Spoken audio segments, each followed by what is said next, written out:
Sir నమస్కారం. నమస్కారం అండి. చెప్పండి సార్, భారతీయ పండుగల్లో దీపావళిది ఒక విశిష్టమైన స్థానం అని అవునుంది, చెప్పొచ్చు.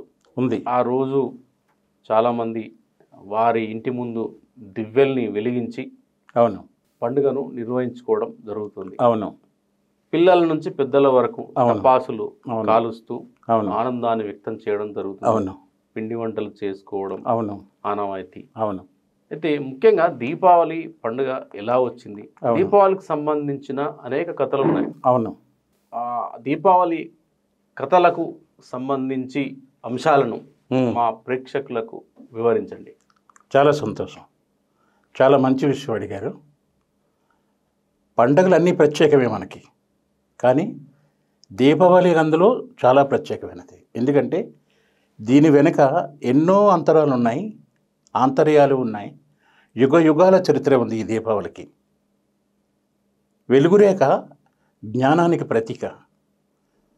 మనలో ఉన్న అజ్ఞానాన్ని తొలగించి ఆ కాంతిపుంజం మనలో వెలుగును నింపి రేపటి భవిష్యత్తుకి బాటలు వేసేదే దీపావళి పండుగ మనకి.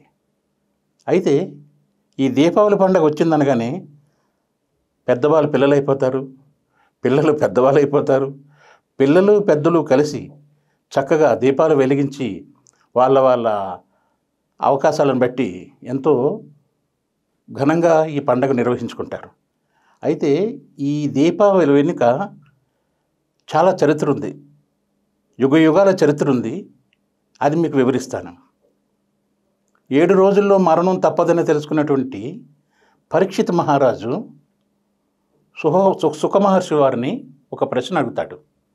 స్వామి, భూమాతకు ప్రియమైన పుత్రుడు నరకాసురుడు కదా, విష్ణుమూర్తి అతన్ని ఎలా సంహరిస్తాడు అని అడుగుతాడు. దానికి సుఖమహర్షి వివరంగా చెబుతాడు. ఆదివరాహస్వామి భూమాతకి కలిసి జన్మించిన వాడే నరకాసురుడు. ఆదివరాహస్వామి అవతారంలో విష్ణుమూర్తి ఉన్నప్పుడు ఈ భూమాతకి ఆదివరాహస్వామికి జన్మిస్తాడు ఈ నరకాసురుడు. అయితే యుగాలు మారిపోయాయి, కాలము కదిలిపోయింది. నరకాసురుడు పెద్దవాడైన తర్వాత విపరీతమైన కోరికలతో లోకాన్ని జయించాలని బ్రహ్మదేవుడి కోసం ఘోరమైన తపస్సు చేస్తాడు. అయితే బ్రహ్మదేవుడు ప్రత్యక్షమవుతాడు. ఏం వరం కావాలో కోరుకోమంటాడు. నాకు మరణం లేకుండా వరం ఇవ్వమని బ్రహ్మదేవుని కోరుతాడు. అది సాధ్యం కాదు నాయన, ఇంకేదైనా కోరుకో. పుట్టిన జీవికి మరణం తప్పదు, పుట్టినవారు గిట్టక తప్పదు, ఇంకేదైనా కోరుకో అంటాడు. మనకు సహజంగా చాలా రాక్షసులు మనకు తెలుసు, చరిత్రలో ఉన్నాం, చాలా తెలివైన వరం అడిగేమని అనుకుంటారు. ఈయన కూడా ఏం చేస్తాడంటే నరకాసురుడు, అయితే నాకు నా తల్లి వల్ల మరణం లేకుండా వరం ఇవ్వమని అడుగుతాడు. అబ్బా అనుకుంటాడు, తదాస్తు విధాత వెళ్ళిపోతాడు అక్కడి నుంచి. నరకాసురుడు ఏమనుకుంటాడంటే, ఏ తల్లి నా బిడ్డను చంపేస్తుందా అనుకుంటాడు, తల్లి వల్ల నాకు మరణం ఏంటి, నాకు తిరగలేదు అనుకుంటాడు. ఇంకా అక్కడి నుంచి విజృంభిస్తాడు. మామూలుగా కాదు, అందరి మీద యుద్ధానికి వెళ్తాడు. దేవతల్ని, మునుల్ని, అందరినీ ఇంకా హింస పెడతా ఉంటాడు. కాలం మారింది, యుగం మారింది. ఆదివరాహస్వామి శ్రీకృష్ణుడిగా ద్వారకా యుగాలలో అవతారం వేస్తారు. ద్వాపర యుగంలో శ్రీకృష్ణుడిగా, భూదేవి సత్యభామగా ద్వారకా నగరాన్ని పాలిస్తూ ఉంటారు. అయితే నరకాసురుడు బాధలు ఎంతవరకు వెళ్ళిపోయేది, దేవతల మీద, దేవేంద్రుడు దేవతల్ని, మునుల్ని, ప్రజల్ని హింసిస్తూ నానా రకాల బాధలు పెడతాడు. పెట్టడమే కాకుండా దేవతలకు తల్లి అనేటువంటి అతిథి చెవికుండలాలను, దేవతల మణి పర్వతాన్ని, తర్వాత వరుణదేవుడి ఛత్రాన్ని, ఇవే కాకుండా 16,000 మంది కన్యల్ని బంధిస్తాడు.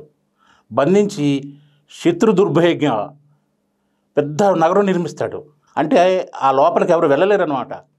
గాలి కానీ, నీరు కానీ, జలం కానీ, అగ్ని కానీ, శస్త్రం కానీ, అస్త్రం కానీ ఏమీ కూడా ఆ నగరాన్ని ఏమీ చేయలేవు. అలాంటి నగరం నిర్మించి 16,000 మంది కన్యల్ని బంధించి వికృత చేష్టలు చేస్తాడు. దేవతలు, దేవేంద్రుడు కలిసి శ్రీకృష్ణ భగవానుడి దగ్గరికి వస్తారు. స్వామి, నరకాసురుడు ఆగడాలు మితిమించి వీరిపోతున్నాయి, మేము తట్టుకోలేకపోతున్నాం అని అంటాడు. సరే, సమయం వచ్చింది, నేను అతన్ని హతమారుస్తానని యుద్ధానికి బయలుదేరుతాడు. అప్పుడే సత్యభామ వారు అక్కడే ఉంటారు. ఏమండి, మీరు వీరోచితంగా పోరాడతారని వాళ్ళ నోట వీళ్ళ మాట వినడమే కానీ ప్రత్యక్షంగా చూడలేదు, నేను కూడా మీతో వస్తాను అంటది ఆ అమ్మ సత్యభామాదేవి. అదే కావాలి శ్రీకృష్ణుడు కూడా, లోక కళ్యాణం కోసం అదే కావాలి. సత్యభామ శ్రీకృష్ణుల వారు నరకాసురుడి మీద యుద్ధానికి బయలుదేరుతారండి. యుద్ధానికి బయలుదేరితే ఆ నరకాసురుడు ఏం చేస్తాడంటే, మురాసురుడైన రాక్షసుడిని ఆ నగరాన్ని చుట్టూ కాపలు పెట్టి, అతని 5 కుమారులు కూడా కాపలు పెట్టి, చీమ కూడా లోపల రాకుండా పెద్ద రక్షా కవచం ఏర్పాటు చేసుకుంటాడు. అయితే శ్రీకృష్ణుడు వారు ఏం చేస్తారంటే వాటన్నిటినీ నిర్మూలించేస్తారు. తన యుద్ధ విద్యలో, తన అస్త్రాలతో, శస్త్రాలతో మొత్తం చేసేస్తాడు. అవన్నీ చూసి నరకాసురుడికి కోపోద్రికుడు అయిపోతాడు అనమాట. ఎవరు నన్ను, నా నగరాన్ని ఎంత ఇది చేసిందని వచ్చి చూస్తాడు. శ్రీకృష్ణుడు, సత్యభామ అక్కడ కనిపిస్తాడు. శ్రీకృష్ణుడు చూసి కోపోద్రికుడు అయిపోయి అంటాడు, కృష్ణ, ఇదేమైనా ద్వారకా అనుకున్నావా కంసుని చంపడానికి? లేదు. నీ రేపెళ్ళు అనుకున్నావా? నీ గోకులం అనుకున్నావా? వెన్న దొంగలించి నీ గోపికల్ని నీ చుట్టూ ఆడించుకొని దానికి ఇదేమైనా నాతో యుద్ధం అంటే అంత తేలికనుకున్నావా? చూడు, హరిహరాదులు కూడా ఏకమైన నన్ను ఏమీ చేయలేరు, నేను బ్రహ్మ వరప్రసాదునని గర్వంగా చెప్తాడు. చెప్పి పక్కన సత్యభామని చూస్తాడు. ఓహో, నాతో యుద్ధం చేయడం చేత కాక సత్యభామ నన్ను తోడు తెచ్చుకున్నావా? ఎందుకు? నేను విసిరిన అస్త్ర శస్త్రాలు గాయపడితే నీకు సుపరచర్యలు చేయడానికా? లేక నా అస్త్రాలకు నువ్వు మరణిస్తే ద్వారకకి నిన్ను మోసుకెళ్ళడానికా అని కోపోద్రికుడైపోయి విపరీతంగా మాట్లాడతాడు. సత్యభామాదేవికి చాలా కోపం వస్తుంది. అప్పుడు సరే రా, యుద్ధానికి రా అని యుద్ధం చేస్తారు. అయితే ఈయన కోపంతో ఉన్నాడు కదా నరకాసురుడు, తననేమి చేయలేరని, అసలు ఏ శస్త్రానికి ఈ అస్త్రానికి నేను చావనని బలమైన కోరిక ఈయనకుంది కదా. విపరీతమైన అస్త్రాలు శస్త్రాలు ఇద్దరి మీద ప్రయోగిస్తాడు. సత్యభామాదేవి మీద ప్రయోగిస్తుంటాడు, కృష్ణుడి దగ్గర. ఆ అస్త్రాల వల్ల కృష్ణుడు గాయపడతాడు. అది చూస్తారు సత్యభామాదేవి. ఆమెకు విపరీతమైన కోపం వస్తుంది. వెంటనే ఆయన మీద అస్త్రం ప్రయోగిస్తారు. ఆ అస్త్రానికి నరకాసురుడు వధింపబడతాడు. ఏమని కోరుకున్నాడు నరకాసురుడు? తల్లి వల్ల మరణం కానీ అన్నాడు. ఈ సత్యభామాదేవి వారు ఎవరు? గతంలో ఆ యుగంలో భూమాత, ఆ యుగంలో ఆదివార స్వామి, భూదేవి. ఈ ద్వాపర యుగంకి వచ్చేసరికి శ్రీకృష్ణుడు సత్యభామగా అవతరించారు. సో ఇక్కడ ఏమైందంటే ఏదైతే కోరుకున్నాడో అదే జరిగింది. నరకాసురుడు చచ్చిపోయాడు అనగానే ప్రజలంతా హర్షాతిరేకాలు వ్యక్తీకరిస్తారు. దేవతలు ఆకాశం వచ్చి పూలవర్షం కురిపిస్తారు. అప్పుడు కృష్ణుడు ఏం చేస్తాడంటే, ఇది కృష్ణ చతుర్దశి అని నామకరణం చేసి నరకాసురుడిని చంపినందుకు, చెడు మీద మంచి విజయం సాధించినందుకు నరక చతుర్థి అనే పండగ ఆ రోజు నుంచి వచ్చిందండి. ఆ రోజు వచ్చింది. అంటే నరక చతుర్దశి నాడు దీపాలు ఎందుకు పెట్టుకుంటామంటే, దీపం పరబ్రహ్మ స్వరూపం అని మనందరికీ తెలుసు కదా. ఇక్కడ విషయం ఏంటంటే, దీపం అనగానే త్రిమూర్తులకు కూడా చాలా ఇష్టం, త్రిమాతృకులు కూడా చాలా ఇష్టం. కాబట్టి దీపం వెలిగిస్తే మనలో ఉన్న అజ్ఞానం తొలగిపోయి మనలో ఉన్నటువంటి చీకటిని చీల్చే దీపం.